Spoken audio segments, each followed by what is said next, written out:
Hello there, dreamers, and welcome back to Imagine with Royce. If you are new to the channel, hello and welcome. My name is Royce. I'm a painter, sculptor, and a collector. Today, we have a really fun subscriber question, but it's one that I often pondered myself, so I was really excited to see that someone else was interested in the topic.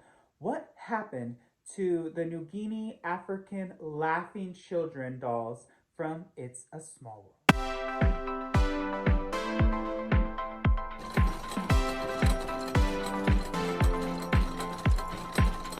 So we have all seen the beautiful footage of It's a Small World at the 1964-65 World's Fair.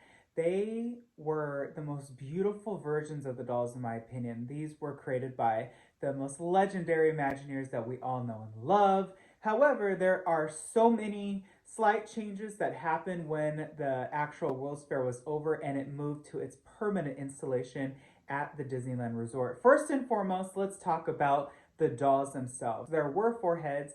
Now there are only 3. We have the most common head that you see in the attraction, which is the smile.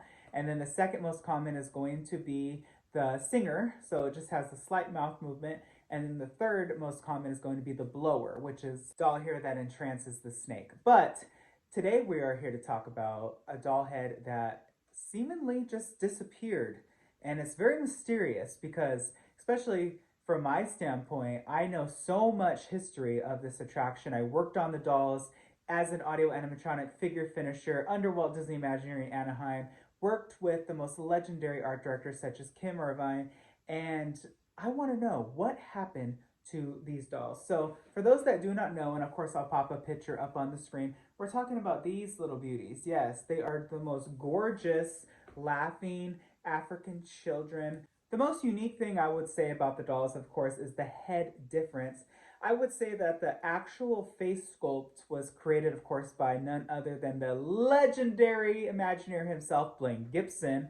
But why didn't it transfer over to Disneyland? Well, I found some footage from the early to mid 70s, and it turns out that these laughing dolls did make it from the World's Fair into Disneyland themselves. So that means that they somehow, for at least 10 years, managed to exist in the attraction.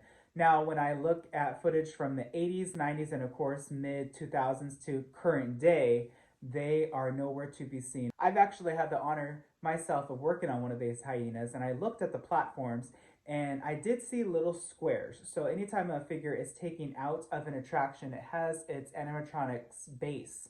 So usually, if a figure is gone, they will put the cap on it so that you can't tell that anything is missing.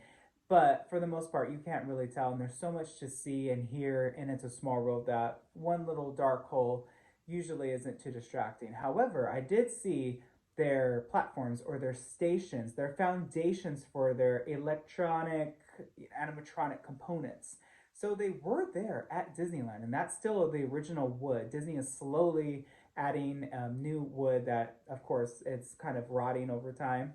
But my question is, why didn't the dolls survive? Why aren't they in the attraction today? I thought really long and hard about this specific question, and I can only come up with 3 answers. The first answer, and probably the most reasonable, would be it's an Imagineering art director's decision to take them out of the attraction. Now, Disney put Kim Irvine in charge of Disneyland in the late 70s, early 80s. So that would have been her decision. Now, Kim was definitely an Imagineer that liked to sustain everything the way it was and just do slight improvements. So in my opinion, I don't think she would have removed them. I actually think she would have liked them. So the second possibility, I think, that happened to these dolls were these original dolls that were from the 1964-65 World's Fair. Those dolls were moved into Disneyland, and once they were worn down enough, they were never replaced. Why? I think it's due to the molds. Now, a lot of times molds do get lost, and there needs to be new molds that are created. However, and this is true with anything that is silicone, it's really hard to make a mold off of a silicone face. Given that there were only 3 of these laughing children in this attraction, that means that this mold could or most likely was destroyed during creation, and or because they actually were in the finale scene as well, laughing at one point. Then they were removed as well, just taken out because Disney didn't like them. Now, this is a really interesting topic because normally Disney likes to keep things exactly the way they are. Many dolls have come and gone from It's a Small World. If you haven't seen my last video, I will link it below. But not all dolls that are from the attraction are original. Here's a retired doll. There's plenty out there that are just wandering around people's collections. But I will say that for the most part, Disney likes to keep things the way it is and just do minor enhancements. Now, does this mean that these dolls can never come back? No, of course not. I actually think that they might one day. Why not just resculpt the face? All the other faces have been resculpted. My question is, why not? The soundtrack is already made. The hyenas are still there. Why hasn't Disney brought them back? It must be due to some sort of artistic direction that conflicts with, of course, the just general guest view. Obviously, they're not missed that much because I honestly don't even believe a lot of people will remember them or even think to see them.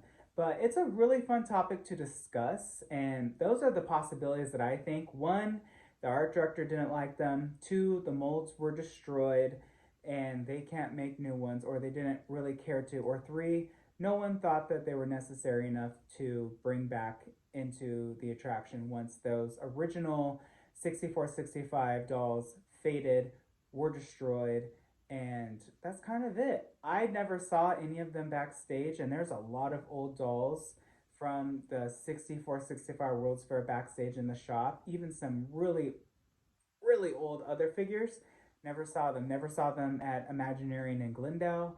Never even saw them in the Blaine Gibson Sculpture Studio, which would definitely be where the head would be if it were to have survived. Because the original doll head from Blaine is in that shop. I did see it. So it's a mystery. It is a mystery.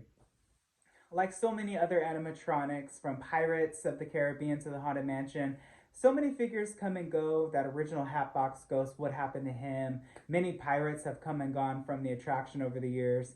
This is just another one that's lost to history, unfortunately. But I hope that you enjoyed this video. If you did and you like this sort of content, please let me know. Hit that subscribe button and also ring that bell icon. That way you are notified whenever I upload a new video. I wish you all a wonderful day. Be nice to one another, and always remember, dreamers, not only to follow those dreams, but to chase them. And I will catch you in the next one. Later!